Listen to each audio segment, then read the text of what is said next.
पहा आता जेव्हा ही एखादी बॉडी असेल, ओके, आता ही जी बॉडी आहे आपण असं कन्सिडर करू की ही लिक्विडमध्ये फॉल व्हायली. Okay, so fall in liquid किंवा फॉल थ्रू लिक्विड. ओके,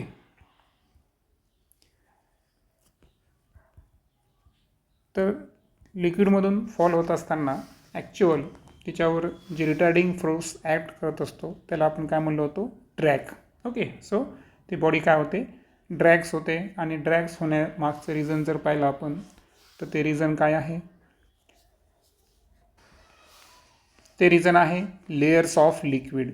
कारण आपण पाहिलं होतं या अगोदरच की लेयर्स ऑफ लिक्विड जे आहे, विस्कोसिटी गुणधर्म पाहिलं होतं आपण, आहे की नाही, की लिक्विडचे जे लेयर्स आहेत ते काय अप्लाय करत असतात, फ्रिक्शन, एक प्रकारचं ड्रॅग या ठिकाणी लावत असतात.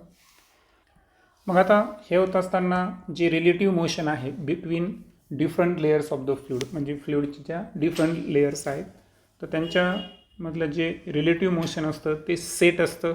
आणि त्यामुळे बॉडी जी आहे या ड्रॅगिंगमुळं काय एक्सपिरियन्स करत असते, so body experience retarding force. बरोबर, कारण ड्रॅगिंगमुळं बॉडीला रिटार्डेशन मिळतं आणि दॅट्स वाय त्या फोर्सला आपण काय म्हणू, रिटार्डिंग फोर्स. आता एक लक्षात ठेवायचं आहे की जेव्हा याचे आपण कॉमन एक्झाम्पल जर समजून घ्यायचं असेल तर त्यामध्ये आपण 2 एक्झाम्पलबद्दल बोलू. तर एक्झाम्पल नंबर 1 आहे आपल्याकडं फॉलिंग ऑफ रेनड्रॉप. कारण तुम्हाला माहीत आहे की रेनड्रॉप जे आहे हे एअरमध्ये फॉल होत असताना, एअर स्वतः एक फ्लुइड आहे आणि एअर त्याच्यावर काय लावत असतो, ड्रॅगिंग करत असतं, म्हणजे ते रिटार्डिंग फोर्स अप्लाय होतो. दुसरा आहे स्विंगिंग ऑफ पेंडुलम. आणि पेंडुलमची जी स्विंगिंग आहे तर ही मीडियममध्ये आहे. बरोबर, एअर मीडियम असणार आणि सो पेंडुलम मूव्ह होत असताना सुद्धा त्या ठिकाणी रिटार्डिंग फोर्स आपल्याला पाहायला मिळेल. आता एक लक्षात ठेवायचं आहे की मग आता फ्लुइडमध्ये असणारा हा जो विस्कस फोर्स आहे तर या विस्कस फोर्सचं एक वैशिष्ट्य आहे की it is proportional to the velocity of object. म्हणजे ऑब्जेक्टची व्हेलॉसिटी फ्लुइडमध्ये जितकी जास्त तितकं ड्रॅगिंग जास्त, तितकं रिटार्डिंग फोर्स जास्त, तितकं विस्कस फोर्स जास्त.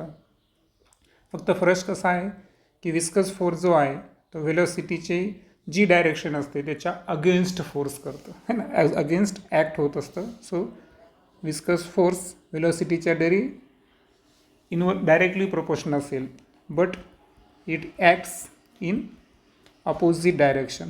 बरोबर, मोशनच्या अपोजिट डायरेक्शनमध्ये तो ॲक्ट होत असतो. मग आता हे पाहिल्यानंतर आता आपल्याला बघायचं आहे की काही अदर क्वांटिटीज आहेत की ज्यावर हा विस्कस फोर्स डिपेंड आहे. मग विस्कस फोर्स जो आहे तो कशावर डिपेंड आहे तर लक्षात ठेवायचं आहे. सो आपण लिहू वाटल्यास तिथंच लिहू शकतो, विस्कस फोर्स डिपेंड ऑन. मग कशावर डिपेंड आहे तर पहिला आहे इटा. इटा म्हणजे काय, विस्कोसिटी, काल आपण लर्न केली होती. बरोबर, तर याच्यावर तो डिपेंड आहे. आणि दुसरं जे तो डिपेंड आहे तो आहे रेडियस ऑफ द स्पेअर. आता स्पेअरच्या रेडियससाठी आपण काय अक्षर वापरू, ए अक्षर वापरणार आहे इथून पुढे, ठीक आहे, NCERT so radius of spare. आता आपण कोणाबद्दल बोलतो आहे बरं, फॉलिंग ऑफ रेनड्रॉपबद्दल. तर रेनड्रॉप फॉल होत असताना जो विस्कस फोर्स असेल तर तो 2 गोष्टीवर डिपेंड आहे. एक विस्कोसिटी इटा आणि दुसरा आहे म्हणजेच फ्लुइडची विस्कोसिटी, आणि दुसरा आहे रेडियस ऑफ स्पेअर. आता एक सायंटिस्ट आहे त्यांच्यावरच आपण हा लॉ लर्न करायलो, तर ते आहे सर जॉर्ज जी स्टोक्स. तर एक इंग्लिश सायंटिस्ट आहे आणि यांनी हा जो विस्कस ड्रॅग फोर्स आहे, ओके, सो आपण त्याला थोडं बेटर लिहू, विस्कस ड्रॅग फोर्स. तर हा याच्या संदर्भात एक फोर्स एक फॉर्म्युला तयार केला आहे ज्याचं आपल्याला डेरिव्हेशन नाही पाहायचं, म्हणजे हे फॉर्म्युला कसा तयार झाला याचा आपल्याला अभ्यास नाही करायचा आहे, फक्त फॉर्म्युला अभ्यास करायचा आहे. तर यामध्ये एफ जो आहे तर कॉन्स्टंट आहे पहा 6π. आता आपण 3 गोष्टी म्हणलो पहा, कोणते कोणते म्हणलो बरं आठवण करून देतो. एक विस्कोसिटी, एक रेडियस ऑफ स्पेअर आणि तिसरं काय म्हणलो होतो आपण व्हेलोसिटी. बस या तिन्हींच्या डायरेक्टली प्रोपोर्शनल आहे. सो दॅट्स वाय विस्कोससाठी आपण इटा सिम्बॉल घेऊ, रेडियससाठी ए आणि व्हेलोसिटीसाठी व्ही. सो हा झाला विस्कस ड्रॅग फोर्सचा फॉर्म्युला. आता हे फॉर्म्युला लर्न केल्यानंतर एक लक्षात ठेवायचं की हाच आहे आपला स्टोक्स लॉ. ओके. आता एक इंटरेस्टिंग एक्झाम्पल जर आपण रिटार्डिंग फोर्सचं जे इथं पाहिलेलं आहे तर यामध्ये आपल्या लक्षात आलं असेल की व्हेलॉसिटीच्या डायरेक्टली प्रोपोर्शनल हा फोर्स आहे. आणि एक लक्षात ठेवायचं आहे की हा फोर्स जर आपल्याला स्टडी करायचा असेल तर आपल्याला ऑब्जेक्ट जो आहे हा कसा फॉलो व्हायला पाहिजे, विस्कस मीडियम थ्रू फॉलो व्हायला पाहिजे. बरोबर आहे का. विस्कस मीडियम जर फॉलो होत असेल तर हे आपण विस्कस ड्रॅग फोर्स इथं स्टडी करू शकतो. आता आपण जे एक्झाम्पल घेतलेलं आहे फॉलिंग ऑफ रेनड्रॉप, तर यामध्ये जो ऑब्जेक्ट आहे आणि जे फ्लुइड आहे हे तर आपले क्लिअर पाहिजे. तर ऑब्जेक्ट कोणी आपला रेनड्रॉप आणि फ्लुइड कोणी आपला एअर. ओके. आता एक काय होतं लक्षात घ्या की सपोज हा एक ग्राउंड सरफेस आहे आणि हे आपला वॉटर ड्रॉप. ठीक आहे, एवढं काही खास नाही आलं. ओके ठीक आहे, आता याला आपण कन्सिडर करू. तर आता सुरुवातीला काय होतं माहिती आहे का की हा जो रेन ड्रॉप आहे ना, इनिशियली जर पाहिला आपण तर हा ॲक्सिलरेट होतो. आणि ॲक्सिलरेट होण्याचं रिझन तुम्हाला माहीत आहे, ते आहे force of gravity. Okay. So due to gravity, बरोबर आहे का, ग्रॅव्हिटेशनल फोर्स आपल्यामुळे तो ॲक्सिलरेट करतो. परंतु काय होतं की जसजशी व्हेलॉसिटी इन्क्रीज होत जाते, आत्ताच आपण नियम पाहिला, व्हेलॉसिटी ऑब्जेक्टची इन्क्रीज होईल तसं इथं तुमचा न्यूटन्स तो कोणता आहे, ऑड नंबर लॉ कोणता पाहिला होता आपण, ऑड नंबर लॉ पाहिला होता है ना, फ्री फॉलिंगचा. तर त्यामध्ये आपण पाहिलं होतं की ते विशिष्ट टप्प्यानंतर व्हेलॉसिटी इन्क्रीज होत जाते. बरोबर आहे का. परंतु एक लक्षात ठेवायचं आहे की व्हेलॉसिटी जर इन्क्रीज होत असेल तर व्हिस्कस फोर्स जो आहे तो सुद्धा काय होतो या ठिकाणी इन्क्रीज होतो. लक्षात आलं. सो व्हेलॉसिटी जर इन्क्रीज होत असेल तर रिटार्डिंग विस्कस फोर्स जो आहे हा सुद्धा या ठिकाणी काय व्हायला, इन्क्रीज व्हायला. आता फायनली काय होतं माहिती आहे का, फायनली एक लक्षात घ्या की इथं ही जी व्हेलॉसिटी आहे या व्हेलॉसिटी जर इन्क्रीज होत असेल तर याला विरोध करणारे 2 फोर्स आपल्याकडे आहेत, अपोजिट डायरेक्शनमध्ये काम करणारे. पहिला जो force against the direction act करतो तो आहे विस्कस फोर्स. विस्कस फोर्स जो आहे हा स्वतः कोणाचा असणार, फ्लुइडचा असणार. आणि दुसरं आर्किमिडीज प्रिन्सिपलवर शिकलेलो आपण बियॉन्ड फोर्स. बरोबर आहे का. सो बियॉन्ड फोर्स आहे तर हा सुद्धा या ठिकाणी काय करत असतो, ॲक्ट होत असतो. म्हणजे हे 2 फोर्स व्हेलॉसिटी जी आहे त्या व्हेलॉसिटीला काय करायले, विरोध करायले. सो वी कॅन से, आता मला सांगा हा जो फोर्स आहे हा कोणता फोर्स आहे, ग्रॅव्हिटी. बरोबर आहे ना. आणि या ग्रॅव्हिटीला बॅलेन्स करणारे कोण कोण आहे आपल्याकडं, विस्कस फोर्स ज्याला आपण एफ म्हणू, आणि दुसरा आहे बियॉन्ड फोर्स म्हणजे एफ बी. म्हणजे हे आपण या दोघांची जर ॲडिशन घेतली तर ते फोर्स ऑफ ग्रॅव्हिटीला काय करतात, बॅलेन्स करतात. आता हे जर बॅलेन्स होत असतील तर या ठिकाणी तुम्हाला माहीत आहे की जो नेट फोर्स असेल हा नेट फोर्स काय होऊन जाईल, या ठिकाणी 0 होऊन जाईल. नेट फोर्स जर 0 झाला तर force is equal to mass into acceleration. That's why ॲक्सिलरेशनसुद्धा काय होऊन जाईल, या ठिकाणी 0 होऊन जाईल. आणि म्हणून जो स्पेअर होता आपला, हा जो स्पेअर आहे तर त्याला स्पेअर म्हणा किंवा रेन ड्रॉप म्हणा. ओके. सो स्पेअर म्हणा किंवा रेन ड्रॉप म्हणा. ओके.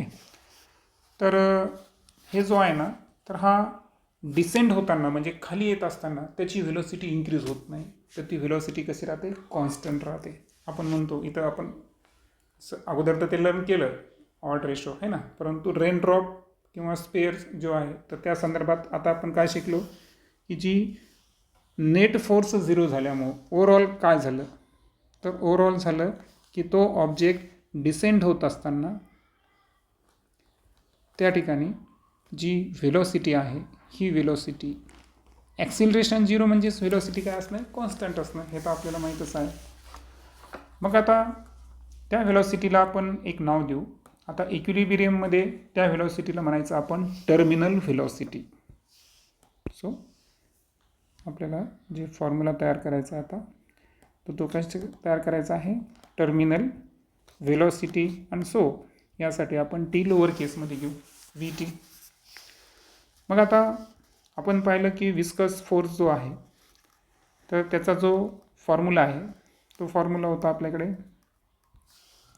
6 पाय, त्यानंतर इटा viscosity, radius of the spare आणि टर्मिनल व्हेलॉसिटी. आता हे कशाचे इक्वल असणार, सो आता हे करत असताना आपल्याला काय करायचं आहे, फॉर्म्युला तोच असणार. ग्रॅव्हिटीला बॅलन्स करायला याचा अर्थ काय झाला, एम जी फॉर्म्युला झाला. पण मासच्या ऐवजी आपल्याला काय घ्यायचं आहे, व्हॉल्यूम इंटू डेन्सिटी. पण डेन्सिटी घेताना दोन डेन्सिटीचा डिफरन्स घ्यायचा आहे, त्यामुळे आता फॉर्म्युला पहा कसं लिहिलो मी. अगोदर volume mass is equal to volume into density आणि ग्रॅव्हिटी पुढे असणारच. सो डेन्सिटीमध्ये व्हॉल्यूमचा फॉर्म्युला आहे 4/3 पाय आर क्यूब, एवढं लिहितो मी, बरोबर. आता हे जे आहे ना तर यामध्ये जी डेन्सिटी आपल्याला घ्यायची आहे, आता दोघांसाठी कॉमनच असणार. तर डेन्सिटी कॉमन घेताना आपल्याला काय करायचं आहे की जी स्पेअरची डेन्सिटी आहे, सपोज स्पेअरची डेन्सिटी आपण हे घेतली, ओके.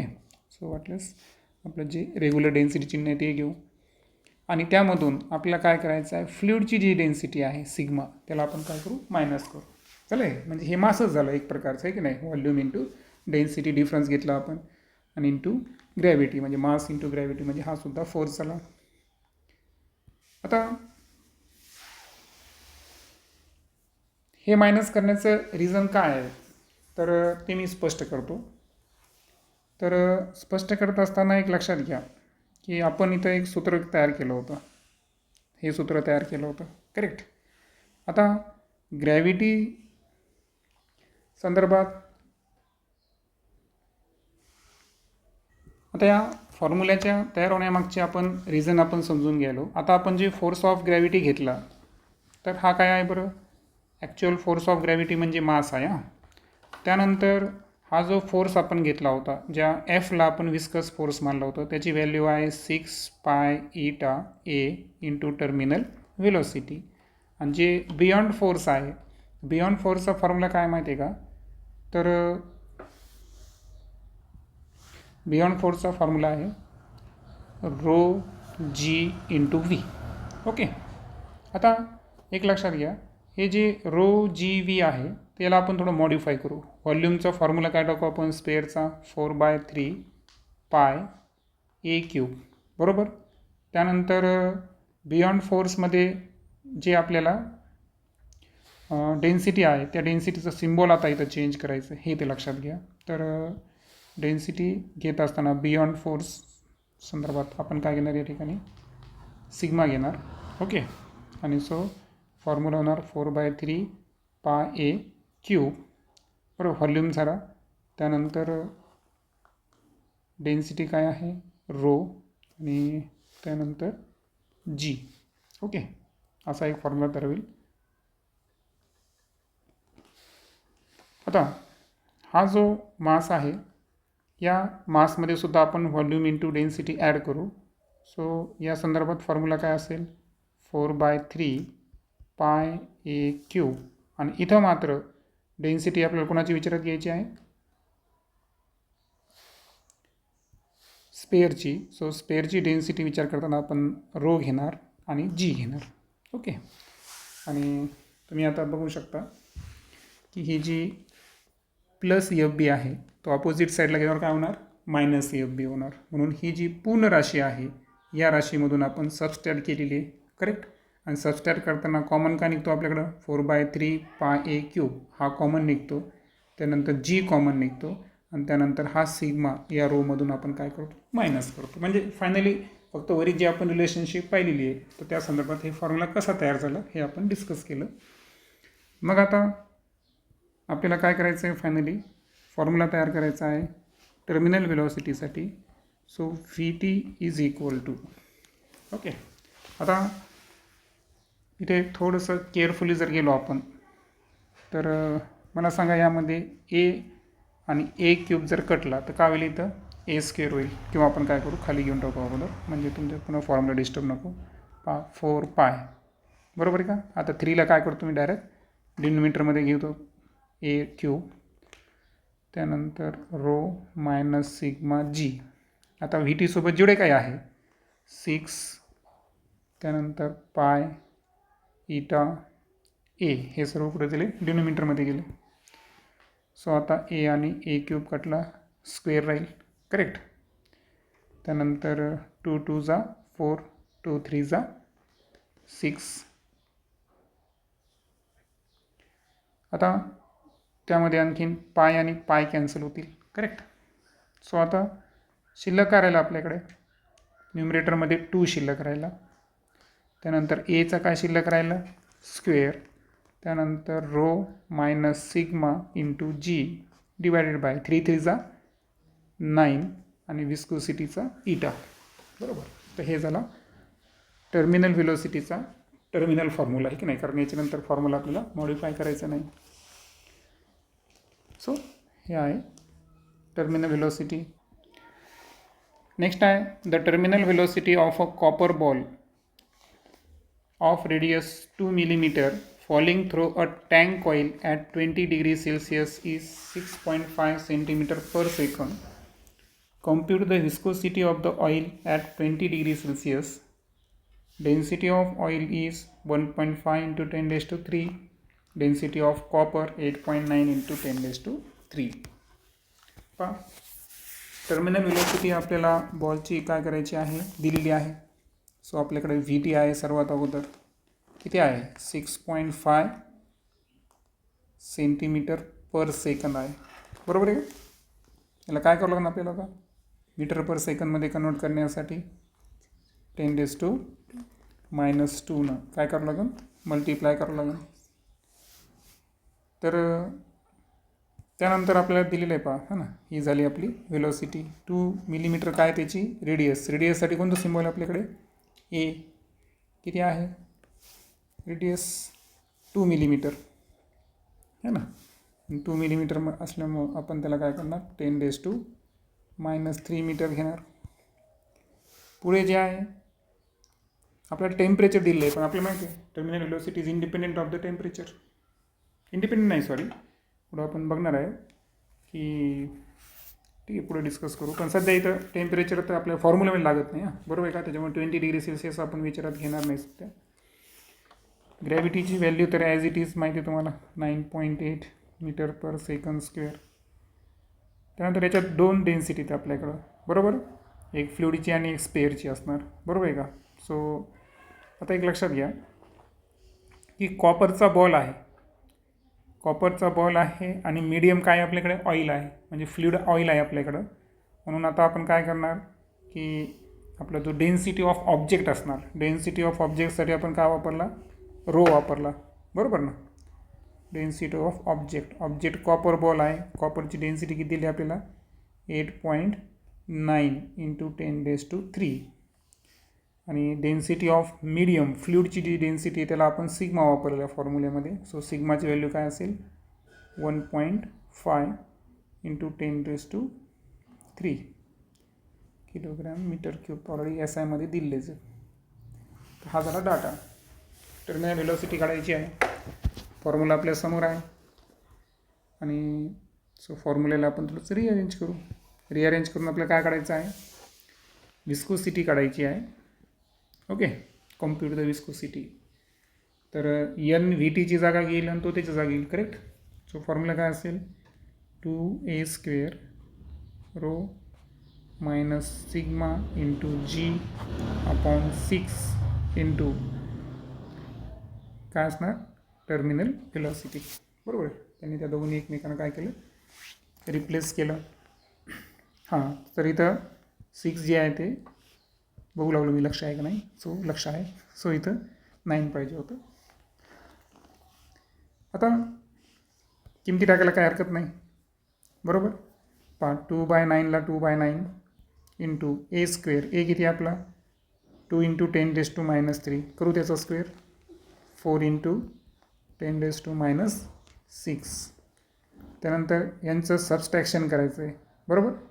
सबस्ट्रॅक्शन करून घेऊ आपण, कारण पॉवर फॅक्टर तर सारखाच आहे. पॉवर फॅक्टर कोण आहे, 10⁻³ आहे. 0.9 मधून 0.5 गेले तर किती राहतील, 0.4. 8 मधून 1 मायनस करा, किती राहतील, 7. इंटू जीची व्हॅल्यू किती आहे, 9.8 डिवायडेड बाय, आता टर्मिनल व्हेलॉसिटी किती आहे, 6.5 × 10⁻². कॅल्क्युलेशन जर फायनलाइज केले तर आन्सर येतं 9.9 × 10⁻⁻1. आता प्रश्न राहिला विस्कोसिटीचा. आता कालच सांगितलं होतं, विस्कोसिटी जी आहे kilogram per metre per second आहे. Okay, so kilogram per metre per second. So that is the answer. Sorry, थोडंसं युनिट चुकलेलं इथं. युनिट जे आहे ते आपल्याकडे 3 आहेत, बरोबर ना, विस्कोसिटीचे. एक आहे PL, काय तो, पॉइसिली. त्यानंतर newton second per metre square, otherwise pascal second. Next लेक्चरमध्ये आपण सरफेस टेन्शन या टेन्शनबद्दल डिस्कस करू.